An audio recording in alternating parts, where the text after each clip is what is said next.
शुरू करता हूँ अल्लाह ताला के बबरकत नाम से जो नहायत मेहरबान करीम रहम करने वाला है। दुरूद हज़रत मोहम्मद सल्लल्लाहु अलैहि वसल्लम की ज़ात अक़दस पर। अस्सलामु अलैकुम वरहमतुल्लाहि वबरकातुहू। आज फार्माकोलॉजी का एक बहुत ही इंपॉर्टेंट टॉपिक है रिसेप्टर्स। रिसेप्टर्स की आज हम फैमिली देखेंगे, मतलब इंट्रोडक्शन बेसिक देख लेंगे, उसके बाद इसकी जो एक्सप्लेनेशन है वो भी फर्दर लेक्चर्स के अंदर हम देखते जाएंगे।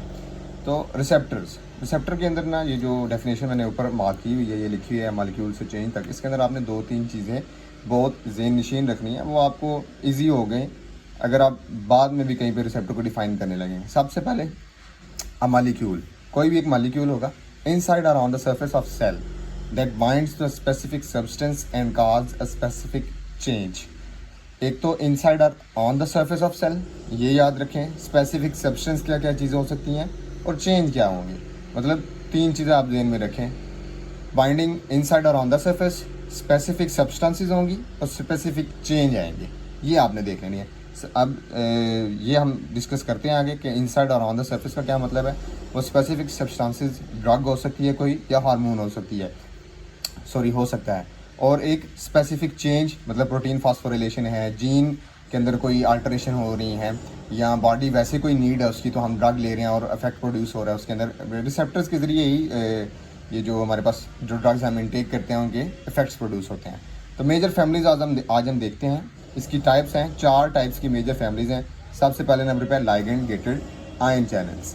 लाइगेंड भी आपने याद रखना है, लाइगेंड एक मॉलिक्यूल को कहते हैं, कोई सा भी एक मॉलिक्यूल हो सकता है। केमिस्ट्री के हिसाब से भी मॉलिक्यूल हम देख सकते हैं कि कोई सा भी एक ऐसा मॉलिक्यूल है जो क्या कर रहा है, वो गेट को ओपन या क्लोज होने पर क्या हो रहा है जी, आगे से वो अपना पूरा कैस्केड ऑफ रिएक्शन चलाएगा।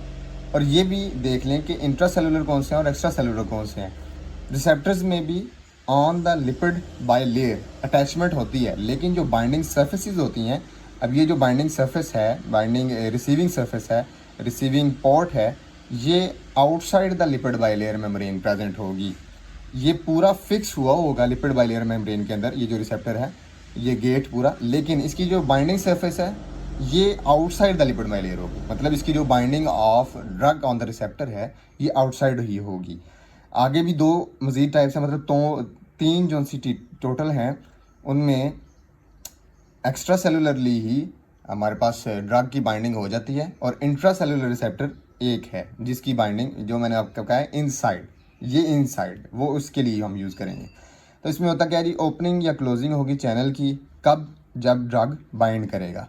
ड्रग बाइंड करेगा, स्पेसिफिक रिस्पांस जनरेट करवाना होगा। इसमें इनकी टाइप्स है, कोलिनर्जिक, निकोटिनिक रिसेप्टर्स हैं। अच्छा जी, आगे देखें, लाइगेंड गेटेड आयन चैनल से नेक्स्ट है जी प्रोटीन कपल्ड रिसेप्टर्स हैं, और जी प्रोटीन कपल्ड रिसेप्टर्स के बाद एंजाइम लिंक्ड रिसेप्टर्स होते हैं। अब जी प्रोटीन कपल्ड रिसेप्टर्स भी बहुत ही इंपॉर्टेंट है, मतलब GPCR जो हैं ये बहुत इंपॉर्टेंट है। इनके आगे फर्दर जो डोमेन्स बनती हैं, मतलब जो लिपिड बाय लेयर है हमारे पास, उसके अंदर होता क्या है कि कैस्केड ऑफ रिएक्शंस होते हैं जब ड्रग बाइंड करेगा। अब ये इसका रिसीविंग पॉर्ट है, यहाँ पे अगर ड्रग लगा है या हार्मोन लगा है तो क्या होगा कि ये 7 पास मेम्ब्रेन हमारे पास, ये इसकी टेल जो सी है ये 7 टाइम्स लिपिड बाय लेयर में से गुजर के आगे जो सब यूनिट्स हैं अपने अल्फा, बीटा एंड गामा, उनके साथ अटैच हुई है। इसके साथ जी प्रोटीन लगा हुआ है, एडेनिलाइल साइक्लेज हैं। देन अगर एक्टिवेशन होती है ड्रग के लगने के बाद तो फर्दर जो प्रोसेसिंग होती है, कैस्केड चलता है, सेकंड मैसेंजर्स आते हैं, IP3 है, DAG है, कैल्शियम की इंक्रीज़ होती है। ये किस किस वक्त होती है, कब कब होती है, ये हम नेक्स्ट लेक्चर में डिस्कस कर लेंगे। अभी बेसिक आप पढ़ लें कि इसके अंदर क्या होता है जी, 3 सब यूनिट्स हैं, साथ में जी प्रोटीन है, और क्या होगा कि प्रोटीन के साथ जी प्रोटीन कपल होंगे। रिसेप्टर जो हैं वो जी प्रोटीन के साथ कपल हैं, लगे हुए हैं। बाइंडिंग ऑफ ड्रग और सेकंड मैसेंजर सिस्टम जो हैं वो एक्टिवेशन हो सकती है, उससे प्रोडक्शन हो सकती है रिस्पॉन्सेज की। इसमें एग्जांपल है अल्फा, बीटा, एड्रीनो रिसेप्टर्स की। देन तीसरी टाइप है एंजाइम लिंक्ड रिसेप्टर्स। इसमें आपको ना नीचे ये जो जहाँ पे ये टेल आ रही है इस पूरे रिसेप्टर की, यहाँ पे R के साथ ये PO4, यहाँ से आपको समझ आ जाना चाहिए, यहाँ पे प्रोटीन फास्फोरिलेशन मेजरली यहाँ पे डिस्कस किया जाता है एंजाइम लिंक में। कोई एंजाइम आके रिसेप्टर पॉट के ऊपर, रिसीविंग पॉट के ऊपर आके अटैच होता है।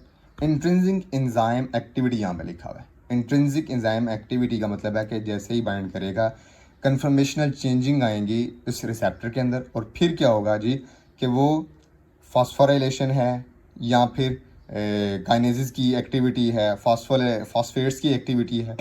मतलब ये जो एंजाइम्स हैं, काइनेज एंजाइम है, फॉस्फेट एंजाइम है, ग्वानिलाइल एंजाइम्स हैं, इनकी जो ये करवाएंगे कन्फर्मेशनल चेंज और आगे से फॉस्फोरिलेशन हो सकती है, रिसेप्टर फॉस्फोरिलेशन है, प्रोटीन फॉस्फोरिलेशन है। तो इसमें एग्जांपल आ जाती है हमारे पास इंसुलिन रिसेप्टर्स की। इससे अगली टाइप है इंट्रासेलुलर रिसेप्टर्स। इंट्रासेलुलर जो सेलुलर मेम्ब्रेन के अंदर प्रेजेंट होंगे और साइटोप्लाज्म या न्यूक्लियस में हो सकते हैं। अब यहाँ से डिफरेंस है, can bind to substances that cross membrane. ये उन सब्सटेंसेस के साथ बाइंड करेंगे जो कि मेम्ब्रेन्स को क्रॉस कर जाती हैं, मतलब कि steroid, lipid in nature, easily pass करेंगी वो चीज़ें और इनसाइड द मेम्ब्रेन हमारे पास प्रेजेंट हो जाएंगी। और ये भी लिपिड बाइलेयर के अंदर स्टडीड नहीं होते, ये साइटोप्लाज्म या न्यूक्लियस के अंदर प्रेजेंट होते हैं। ये जो ड्रग है ये डिफ्यूज़ होके लिपिड बाइलेयर में से आके इनके साथ अटैच होती है और इससे आगे जो भी फंक्शन प्रोड्यूस करवाना है, कोई एक्शन करवाना है, कोई चीज़ इनहिबिट करवानी है, कोई चीज़ एक्टिवेट करवानी है, वो यही करवाते हैं। बाकी भी रिसेप्टर्स करवाते हैं लेकिन ये इंट्रासेलुलरली करवाते हैं।